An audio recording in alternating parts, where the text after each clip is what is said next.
As we closed out our second video podcast of the day, I used part of a Cherokee proverb, in case anybody is curious.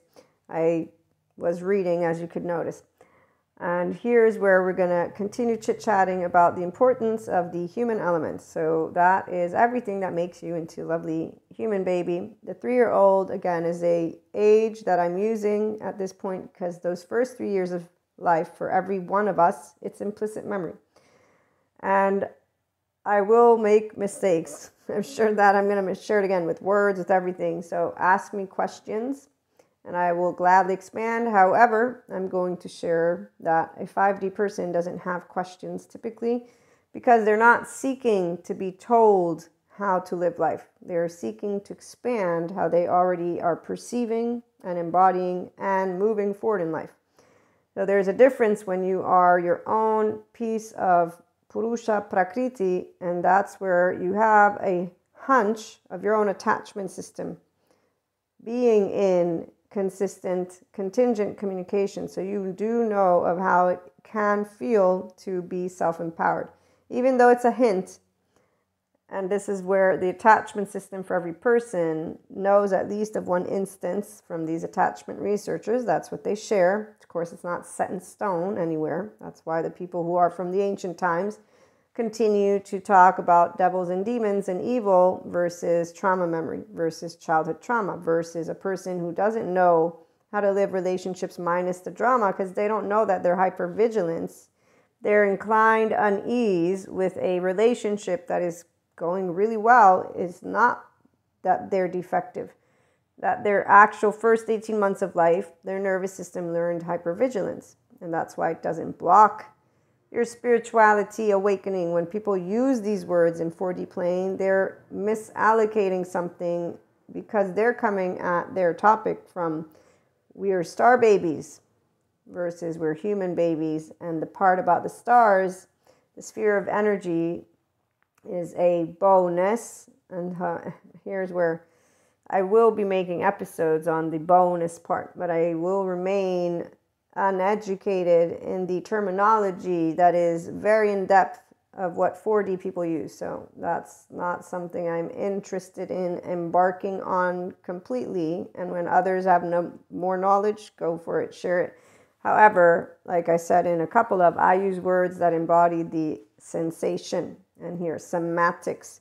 The somatic therapists give people a list of words because we all have a subjective way we feel life. The people who don't like to hear this stuff, they're not in 5D. They don't care to create a relationship with their emotional body. They're disconnected, in fact, from the depths of their emotional body. And it's terrifying to even approach it. That's the part that's sad, is they don't know that they're terrified to approach their own 3-year-old because they're not looking at it that way. They're looking at, I want a silverback. I'm going to always want a silverback. And actually, they're not even looking. They're falling in love with the silverback. As the people who say humans don't need necessarily an attachment system of a human being. Has a way it works, 2 different ways to approach the language, which can empower you versus tell you will always need. No, I don't need, not because I don't want. No. Enlightenment Soul Age Group is an independent person because the attachment system of your own 3-year-old is very much securely here, safe haven, secure base, fully secure. It's very straightforward. There's a reason why we unconditionally love all, and it's because we know that one person is not about love. That's where you're building potentially a romantic partnership, if there is that. Romance is not romance if you don't have a person who knows their emotional body. It can't be romantic if you don't know how to harness all of the basic human emotions to an enlightenment soul age person, that is, to a safe haven person. So if I am feeling the depths of me to the core and I meet you and you don't know the depths of you, I will know that. I will not approach it and I will not affect, in fact, your state of consciousness. What I will also know is that if you don't know that your not desire to go here is not a bad, but it's also not your mammalian heritage, and you want to use the silverbacks, the traditional cults, culty cults, the ethical cults. So this is why when I said ethical groups, it's not about ethics. It's about people following a lead. I'm following a leader. You can always tell when they're following a leader because they don't know how to be in a space with all subject matters, social, political, religious, you name it. Give me any of them. I've met so many different people, but I easily will disengage from getting into what is not my interest because, see, adaptive children need to prove who they are. The adaptive child emotionally has not yet gained their sense of self-worth, which is why they need lists, why they continue to take quizzes as adults. Oh, look, I'm this, I'm that. They literally will go seeking out how to find out how to say, oh, guess what? Guess what I'm doing right now? It's not about using words to express. So when we look the same because all is externalized, it's from inside. And people, though, we read each other's nervous systems, which is why people will notice the genuineness of a person who's empowered versus a person who is rigidly presenting. It's kind of like when we are getting into a conversation, I can tell if you're getting upset, you can tell if I'm getting upset, and then we can do this tango dance. Okay, and on that note, I was going somewhere else before I got sidetracked because there's a bit of channel guidance for some of my lovely 5D mystics here. The attachment system and the social system, and any type of emotion that arises when you're friends with your left and right. So you have your whole feminine and masculine, put to the side any other person from your life. They don't matter the same way. They matter to help you understand that you have a longing in your body and that you want vicinity. And in fact, those who do, I'm going to be all alone for my spirituality awakening, bullshit. I didn't do anything alone. I was with my loved ones. It's a bullshit statement, but it is a statement made by those who do not feel comfortable to be around other people because they feel pressured, because they don't know how to say no to pushy people. Thank you, Patrick Tiahan. Again, childhood trauma survivor, healed therapist. He has role play. How to handle pushy people was one of his. And that's because a 3-year-old who had a broken heart actually felt helpless. So when they're pressured by others, their social system is emotional, regulating according to their peers. And if they get a thumbs up or thumbs down, it actually creates stuff inside.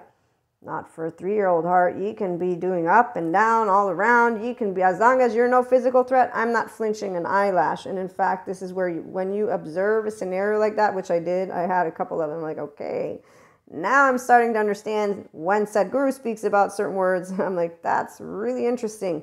4D talks to you about the sphere of energy in a way of sensationalizing it, because an adaptive child is following a story. They're not using the data and then saying, here's my subjective experience, here's my story, and here how I can share to empower you. And so it's always sharing, because we're not telling each other like little babies what to do. And the ones who act like teachers, I literally cannot handle.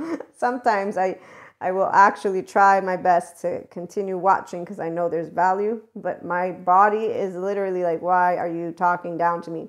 Why are you talking like you think you know everything? You don't know everything. I don't know everything. You can't know. You can't physically. Nobody can physically. So the Kali mode of me comes up whenever I'm seeing somebody. Basically, let me tell you everything. You don't know everything. How about you come down a notch and look at me right down here before I decide to know? I don't turn away. So again, one more. I wanted to read to you all something from Erich Fromm. I have enough time. He is a psychologist. He's the first person that when I read, I was like, he knows what I know about love, which is it's unconditional and not depending on others. Unless we have faith in the persistence of ourself, our feeling of identity is threatened, and we become dependent on other people whose approval then becomes the basis for our feeling of identity. Only the person who has faith in himself is able to be faithful to others, herself or themselves, because only they can be sure that they will be the same at a future time as they are today, and therefore that they will feel and act as they now expect to. And this is a securely attached person. This is 5D mystics and beyond, Enlightenment Soul Age group. Anyone who can maintain heart body, value body, your physical, your energy, your mental. It's called integration of the brain, restored embodied self. It's the optimization of a human being. No trauma because you've worked with yourself and or keep working with yourself. Accountability of emotions, thoughts, and treating each other. We're peers. We're all human babies first, and the stars come after. So tune in for more. And I hope, again, that you enjoyed. Have a wonderful day.